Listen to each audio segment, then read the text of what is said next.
I should probably focus this. Yeah, that looks pretty good. Let it go back to normal. Okay, yeah, that's dark. Okay. Hello, everybody. I was just fooling with the camera there. Did you guys catch the finale of Breaking Bad? It was pretty good, wasn't it? That was, I think, the best way they could have ended that series. It was perfect, and I'm gonna miss Breaking Bad. That was such a good show. It was sort of a sad ending and sort of a nice ending too. And you know what I was thinking is that everybody in that show kind of ended up worse off than when the show began, except for Jesse. I think Jesse is the most hopeful character in that. Plus, he's doing woodworking. They had a woodworking moment in there. He was making a box, you know. I think it was a flashback, but I kind of took it as it's a flash forward, really. He's thinking this is what he's going to be in the future. He's going to just do something really creative. But I am getting into some new shows. I like to try out all the new shows of the fall season and just see what I like and see what I don't like. And I've already abandoned some of them. Some of them I just dump right after I see the pilot. Some of them I only watch like half of the pilot and just go, oh man, this is bad.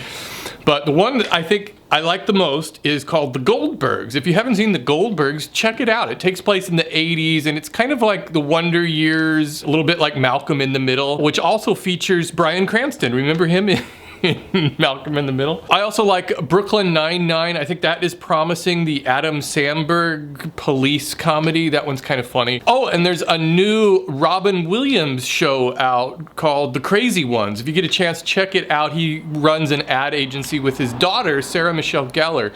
And I didn't care that much for the pilot, but the second show is a little bit better. And I like Robin Williams. And actually I have a funny story about him because he lives nearby. And I think he has a house in San Francisco. He may have sold that one, but I don't know. A friend of mine ran into him once at In-N-Out Burger down in Mill Valley, and you know, went up to Robin Williams and said, "Oh, hi, I just really wanted to say hi." And Robin Williams snapped at her, something like that. So maybe he was just having a bad day. She said he looked like he was not feeling well. So I don't know, because I've heard of so many other people when we lived in San Francisco who would see him on the street often in the Richmond district, and would just wave to him, "Hey, Robin," and he'd always wave back and was always very nice and friendly. But anyway, so check out that show if you get a chance. A few comments about yesterday's project, the nightstands.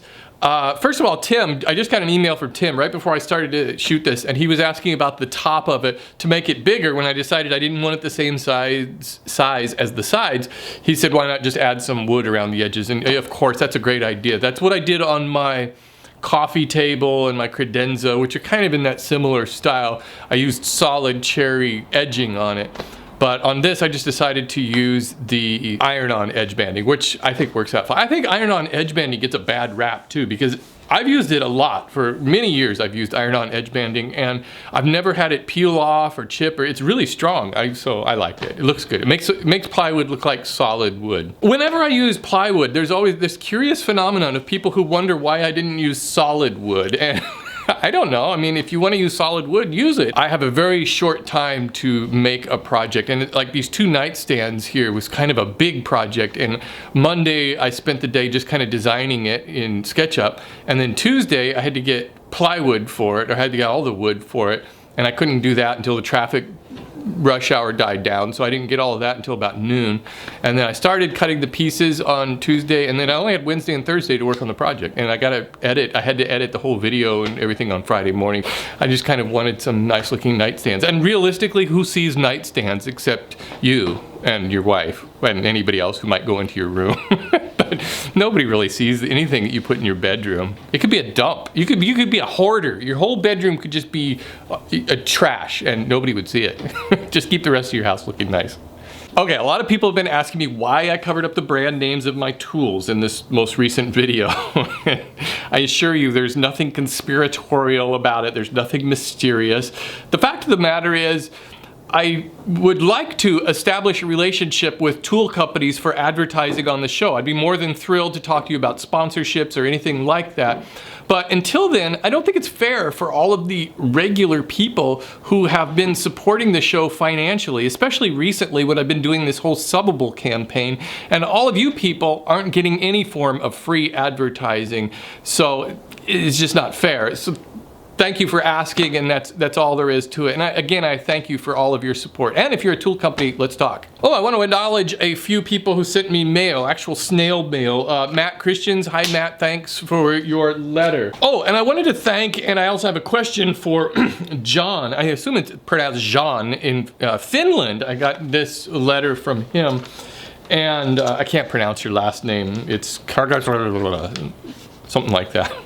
I don't know. I'm in California, and all we know how to pronounce is little Spanish names, I guess. He sent me a nice note and a really cool drawing here of a puzzle. That I think I'm gonna try to make this thing. It's a little wooden puzzle where you try to get the dowel out of it. It looks really cool. But he sent me this. John, you sent me this drive.